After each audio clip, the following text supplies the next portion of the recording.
Well, hello everybody. I hope you're keeping safe and well. My name is Jonathan Lamb and I've been asked just to say a word or two about the 3 sessions that we'll be having at the Birmingham Spring Convention.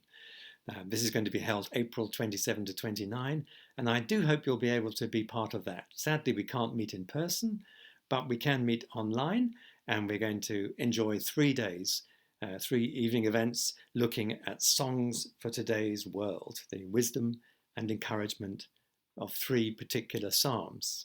Now, these are ancient songs, but they speak really clearly to some of our contemporary issues. So the first psalm we're going to look at is Psalm 91, How to Live in an Uncertain World. When you think about the global pandemic, whether it's here in the UK and other parts of the world, we know that uncertainty is one of the things which marks people's response.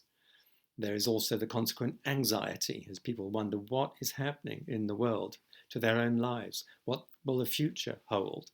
So we're going to look at this beautiful psalm which assures us that we are safe and secure as we trust the Almighty God. It's a fantastic psalm, How to Live in an Uncertain World. Then on the second day, we're going to turn to quite an unusual psalm. It's Psalm 10, and we're going to look at how to live in an evil world. I think it's important that we confront this because day by day in our newspapers and on TV, we pick up more and more sad news of what's happening in our society, what's happening globally in terms of the move away from Christian values and morality and the increase of evil activity of all kinds.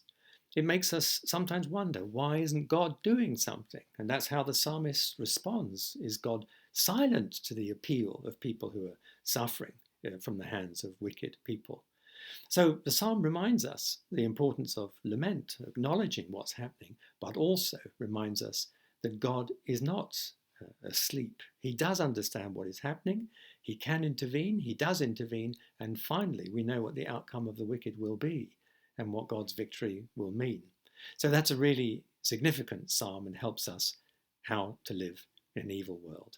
And then finally, on the third day, we're going to look at Psalm 49, How to Live in a Hopeless World. I suppose what's bubbled up more frequently over this last year has been the call for hope, TV programs and magazine articles on how to sustain hope during a difficult time. Psalm 49 does this in a beautiful way. It shows us that although we may not be prospering as the rich are, we still have an eternal hope because of what God has done for us. And so we're going to look at the foundations of hope for now and into eternity. So please do join us. Each evening there'll be a mission slot and some worship, and we hope that God will really encourage our hearts as we look at the wisdom of these ancient songs.